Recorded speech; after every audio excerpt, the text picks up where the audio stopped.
নমস্কার। আজকের গল্প সমগ্রের গল্পটি নেওয়া হয়েছে লেখক প্রমথনাথ বিশির লেখা অলৌকিক নামক গল্পের বইটি থেকে। গল্পের নাম শুভ দৃষ্টি। ছোট একটি জংশন স্টেশন। শীতের রাত্রি গভীর। অনেক দূরের পল্লী হইতে গাড়ি ধরিতে আসিয়াছি। পথে গরুর গাড়ির একটি চাকা ভাঙিয়া পড়িয়াছিল। বিলম্ব হইয়া গিয়াছে, সুতরাং গাড়ি ফেল করিলাম। আবার সেই শেষ রাত্রে গাড়ি।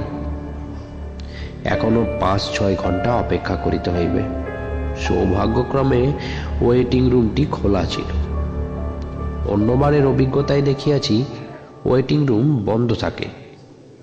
খুলিয়া দিতে বলিলে স্টেশন মাস্টার বলে, তাই তো চাবিটা কোথায়?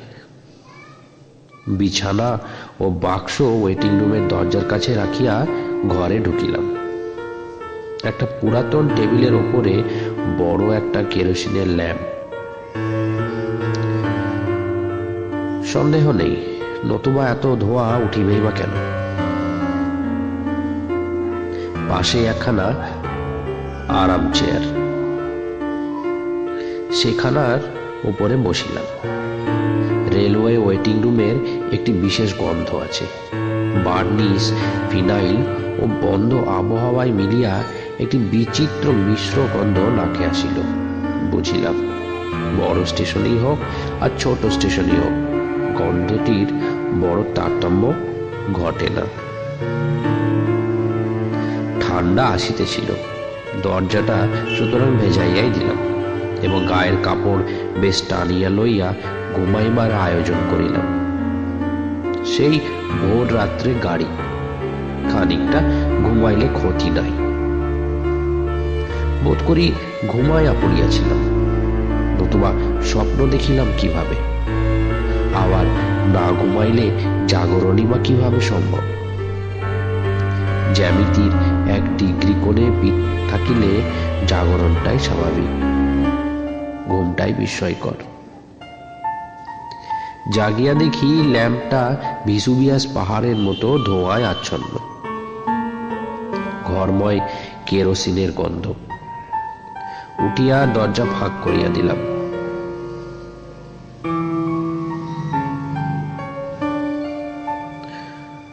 কনকনে ঠান্ডা হাওয়া ঘরে ঢুকিল।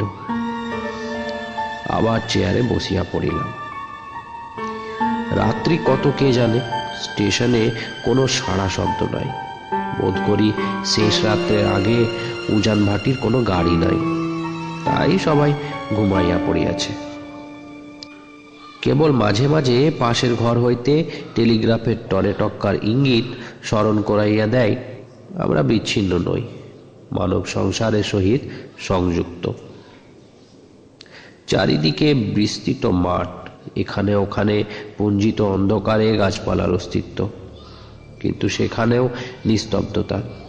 কেবল মাঝে মাঝে 1-2বার শিবাধ্বনি।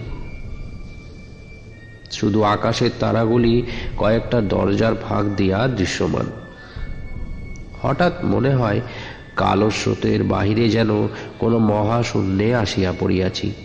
কেমন একটা ভীত বিস্ময়ের ভাব চাপিয়া ধরিতে চায়। সহসা ঘরের কোণে একটা শব্দ শুনিয়া চাহিয়া দেখি, আর একটা আরাম চেয়ারের ওপরে একটি লোক সোজা হইয়া বসিয়া আছে। ঘরে আর একখানা চেয়ার ছিল দেখিয়াছিলাম, কিন্তু লোকটিকে দেখি নাই। হয়তো ঘুমাইলে পরে আসিয়াছে, হয়তো ওখানেই ছিল, কেবল শুইয়াছিল তাই লক্ষ্য করি নাই। ল্যাম্পে আলোর চেয়ে ধোঁয়াই বেশি। প্রথমে সেই লোকটাই কথা বলিল। সে বলিল, আমি গোড়া থেকেই আছি, আপনাকে অনেকক্ষণ থেকে দেখছি। এবারে তাহাকে ভালো করিয়া লক্ষ্য করিলাম। অনেকদিন টব চাপা পড়িয়া থাকিলে ঘাসগুলো যেমন বিবর্ণ সাদা হইয়া যায়, তেমনি এক প্রকার শুভ্রতা তাহার মুখে। চোখ দুটাতে তীব্র জ্যোতি, তাহাও স্বাভাবিক নয়। লোকটি বলিল, না, আর ঘুম হইবে না, তার চেয়ে একটু গল্প করা যাক। আমার উত্তরের অপেক্ষা না করিয়াই চেয়ারখানা টানিয়া কাছে আনিল। এবারে আরো ভালো করিয়া তাহাকে দেখিবার সুযোগ পাইলাম। শীর্ণ চেহারা, অথচ রুগ্ন নয়, বিবর্ণ মুখে দীপ্ত চোখ। ও চোখ যেন ও মুখের নয়। লোকটির কণ্ঠস্বরেও একটা অস্বাভাবিকতা আছে।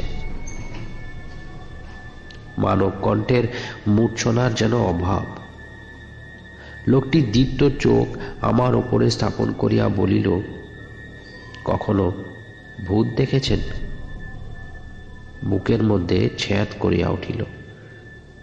৮-১০ জন লোকের চেয়ে আমি যে বেশি ভীরু তা নয়, কিন্তু স্থান কাল পাত্রের বিষয় স্মরণ করিলে পাঠক আমার ভয়ের কারণ অনুমান করিতে পারিবেন। আমি হঠাৎ উত্তর দিতে পারিলাম না। কি উত্তর দিব ভাবিতেছি। সে আবার শুধাইল, ভূতে বিশ্বাস করেন? একবার ভাবিলাম, এই লোকটাই তো। তখনই মনে মনে হাসি পাইল। এ কি পাগলামি আমার মাথায় চাপিয়াছে।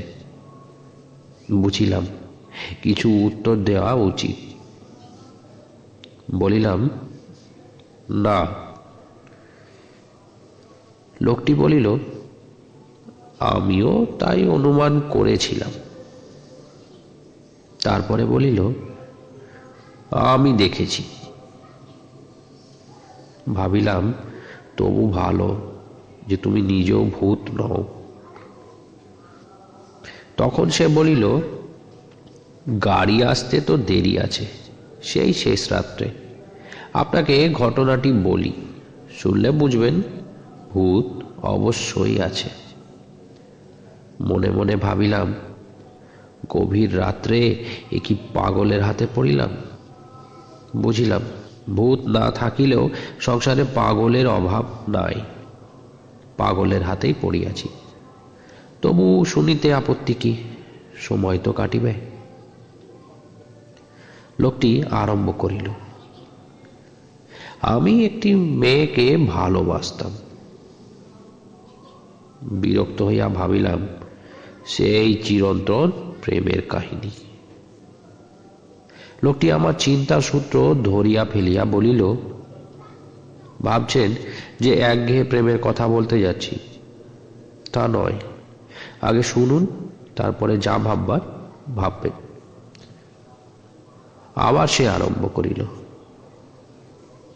একটি মেয়েকে ভালোবাসতাম। প্রথম দৃষ্টিতেই যে তাকে ভালোবেসেছিলাম এমন নয়। অনেক দিনের পরিচয়ের শেষে ভালোবাসার সেই দৃষ্টি এসেছিল। যেন হঠাৎ আলো জ্বলে উঠল। এতদিন অন্ধকারে যেন পরস্পরকে দেখেছিলাম। সেদিন যেদিন ওই আলো জ্বলে উঠল, পরস্পরের মন বেশ স্পষ্টভাবে চোখে পড়ল, যেমন চোখে পড়ে ঝর্ণার নুড়িগুলো চাঁদের আলোয়। এখানে একটু থামিয়া কি যেন মনে করিয়া লইল। আবার আরম্ভ করিল, হ্যাঁ, সেদিন জ্যোৎস্না রাতই ছিল বটে। আমরা বেরিয়েছিলাম। সঙ্গীরা অনেকটা এগিয়ে গিয়েছিল। চারিদিক নিস্তব্ধ নির্জন তো বটে।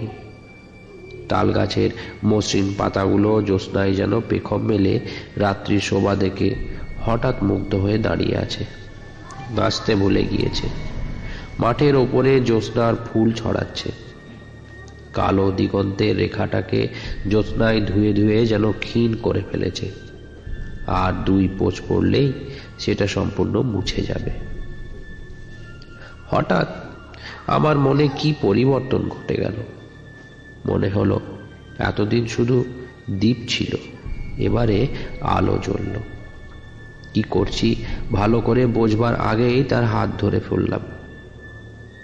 বললাম, তোমাকে ভালোবাসি। সে হাত ছাড়াতে চাইল না। আগে হলে চাইতো। এমন কতবার ছাড়িয়েছে, সে কোনো উত্তর দিল না। তার চোখের দিকে তাকালাম। স্তিমিত চোখ দুটিতে যেন দুটি শিউলি কুড়ি ফুটে উঠবার চেষ্টা করছে। তাদের ওপরে ভোরের আলো পড়েনি, অথচ ভোরের শিশিরের ছোঁয়াচ লেগেছে।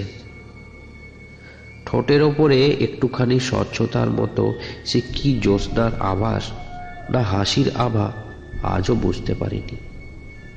মরীচিকা যেমন কাঁপে অথচ চলে না, তেমনি একরকম চঞ্চলতা তার সারা অঙ্গে।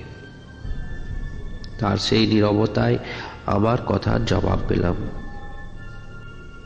কথায় এর চেয়ে বেশি স্পষ্ট করে আর কি বলা যেত? লোকটি বলিয়া যাইতেছে, মাঝে মাঝে প্রশ্ন করে, কিন্তু উত্তরের জন্য অপেক্ষা করে না, যেন সে প্রশ্ন নিজের কাছেই। কাহিনীটা যেন নিজেকেই বলিতেছে, সমস্তই যেন সুদীর্ঘ এক স্বগতোক্তি। আমার একবার মনে হইল সে বোধ করি আমার অস্তিত্ব ভুলিয়া গিয়াছে, কিন্তু মাঝে মাঝে উজ্জ্বল চোখ দুটি আমার ওপর পড়িয়া স্মরণ করাইয়া দেয় যে আমাকে ভোলে নাই। লোকটি বলিতেছে, দুজনের মনের ভাব বুঝলাম। এবারে বিয়ের কথা মনে উদয় হইল। যারা মনে করে দুজন স্ত্রী পুরুষ পরস্পরকে ভালোবাসলে আর বিয়ের কথা মনে করে না, তারা কিছুই জানে না। যে প্রণয় যুগলের বাস্তবে বিয়ে হতে পারল না, তারা কল্পনায় 1000 বার বিয়ে করে। এতেই বোঝা যায় বিবাহটা সামাজিক সংস্কার মাত্র নয়, প্রেমের অবস্থাভেদ। আমি এবার বাধা দিলাম, বলিলাম, যা বলছেন সবই ঠিক, কিন্তু ভূত কোথায়? সে ব্যস্ত মাত্র হইল না, বলিল, আসছে, অপেক্ষা করুন। অপেক্ষা তো করিয়াই আছি। সে বলিল, কিন্তু বিয়ে আমাদের হবার উপায় ছিল না। দুজনের বাড়ি থেকেই আপত্তি উঠিল। আমি পুরুষ মানুষ, আমার শক্ত হওয়া উচিত ছিল, কিন্তু কাপুরুষ আমি। অনেকক্ষণ আর কথা বলিতে পারিল না, 2 হাতে মাথা ধরিয়া নীরবে বসিয়া রইল। সে বলিতে লাগিল, 2-10 দিন পরেই বুঝলাম বিয়ে হবার নয়, অন্যত্র আমার বিয়ের কথা হতে থাকল। নমিতা, হ্যাঁ, তার নাম ছিল। অসুস্থ হয়ে পড়ল। পাশের গ্রামেই তাদের বাড়ি। খবর শুনলাম তার ক্রমেই অসুখ বাড়ছে, কিন্তু দেখা হবার আর কোনো উপায় ছিল না। কোন মুখে দেখা করতে যায়? এবারে আমার দিকে তাকাইয়া বলিল, আপনি বোধহয় বিরক্ত হয়ে উঠেছেন। ভালো, আমি খুব সংক্ষেপেই সারব। অন্যত্র আমার বিয়ে স্থির হয়ে গেল। আত্মীয়রা বলল, মেয়ে দেখবে? আমি অস্বীকার করলাম। একখানা ছবি তারা দিল। মেয়েটা সুন্দরী বটে। তারপরে একদিন বিয়ে করতে চললাম। যাবার আগে শুনে গেলাম নমিতার অসুখ বেড়েছে। বিয়ের অনুষ্ঠান আরম্ভ হলো। শুভদৃষ্টির সময়ে দুজনের মাথার ওপর দিয়ে চাদর ফেলে দিল। ঠিক সেই সময়ে বিবাহ সভায় গ্যাসের আলোকটা গেল নিভে। কন্যাপক্ষের একজন বধূর মুখের ঘোমটা সরিয়ে দিল। আমি তাকালাম। এ কি দেখলাম? এ কার মুখ? এ যে নমিতার মুখ, শীর্ণ পাণ্ডুর, কিন্তু ঠিক সেই মুখ। মনে হলো আমার চোখ ভুল দেখেছে। আর একবার দেখবার জন্য আগ্রহ প্রকাশ করলাম। নতুন বধূকে ভালো করে দেখবার আগ্রহ প্রকাশে বন্ধুরা হাসাহাসি করল, কিন্তু আর একবার না দেখে ছাড়লাম না। সেই মুখ, মুদ্রিত চক্ষু, বধূর মুখে রুগ্ন নমিতার ছায়া। ভুল হতেই পারে না। ফটোগ্রাফে বধূর যে মুখ দেখেছিলাম এ মুখের সাথে তার কোনো মিল নেই। আমার মাথা ঘুরতে লাগলো, শরীর কাঁপতে লাগলো, শীতের রাত্রে কপালে ঘাম দেখা দিল। ভাবতে লাগলাম এ কি দেখলাম, কিন্তু এসব কথা তো কাউকে বলা যায় না। চুপ করে থাকলাম। তারপরে দুজনে বাসর ঘরে এসে বসলাম। হঠাৎ নতুন বধূ অসুস্থ বোধ করে শুয়ে পড়ল। তার ফিট হলো। ক্রমে সে সংজ্ঞাহীন হয়ে পড়ল। ডাক্তার এলো, কিন্তু সে আর সংজ্ঞা ফিরে পেল না। শেষ রাত্রে সে গত প্রাণ হলো। এবার ভালো করে তার মুখ দেখতে পেলাম। সেই মুখের ছায়া তার মুখমণ্ডলে। তার আত্মীয় স্বজনেরা অবধি বলা বলি করতে লাগলো কমলার চেহারা যেন কেমন হয়ে গেছে। এই পর্যন্ত বলিয়া সে আবার থামিল। কিছুক্ষণ পরে একটা দীর্ঘ নিঃশ্বাস ছাড়িয়া বলিল, তারপরে আর কি? সকালবেলা একাকী ফিরে এলাম। ফিরবার পথে ভাবলাম একবার নমিতার খবর নিয়ে যাই। তাদের গ্রামে ঢুকতে গিয়েই সংবাদ পেলাম নমিতার মৃত্যু হয়েছে। ঠিক যে সময়ে কমলার মৃত্যু হয়েছিল সেই সময়ে নমিতা মারা গিয়েছে। তখন মনে হলো শুভ দৃষ্টির দেখা আমার চোখের ভুল মাত্র নয়। নমিতা আমাকে দেখা দিতেই গিয়েছিল। তারপর থেকে ঘুরে বেড়াচ্ছি, কোথাও টিকতে পারি না। কে যেন তাড়া করে নিয়ে বেড়াচ্ছে। তারপর শুধলো এবারে ভূতে বিশ্বাস হলো কি? কি উত্তর দিব ভাবিতেছি। এমন সময়ে আলোটা বার কয়েক দপদপ করিয়া হঠাৎ নিভিয়া গেল। সেই নির্জন অন্ধকার কক্ষে তার কাহিনীটা বাস্তব বলিয়া মনে হইতে শুরু করিল। এমন সময়ে সে চিৎকার করিয়া উঠিল, ওই যে ওই যে বলিয়াই দরজা দিয়া সবেগে ছুটিয়া বাহির হইয়া গেল। কিছুক্ষণ অপেক্ষা করিলাম, সে আর ফিরিল না। মূঢ়ের মতো বসিয়া রইলাম। হঠাৎ মনে হইল ঘরটা অত্যন্ত বেশি ঠান্ডা। শরীরের ভিতরকার হাড়গুলি অবধি কাঁপিয়া উঠিতে লাগিল। এমন সময়ে দরজার দিকে তাকাইতেই মনে হইল সাদা কাপড় পরিয়া কে যেন দণ্ডায়মান। মাথা খারাপ হইল নাকি এই ভাবিয়া আরেকবার তাকাইলাম। না, দরজার ফাঁক দিয়া ভোরের আবছা আলো দৃশ্যমান। সাদা কাপড়ও নয়, মানুষও নয়। তবু শরীরের মজ্জার কাঁপুনি থামিল না।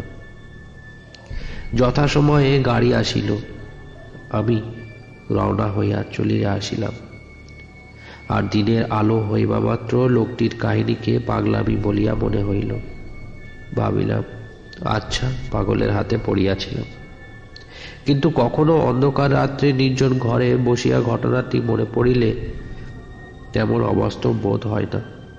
মনে হয় কিছু থাকিলেও থাকিতে পারে। জীবনের সব রহস্য মানুষের সম্পূর্ণ পরিজ্ঞাত এমন কখনোই হইতে পারে না।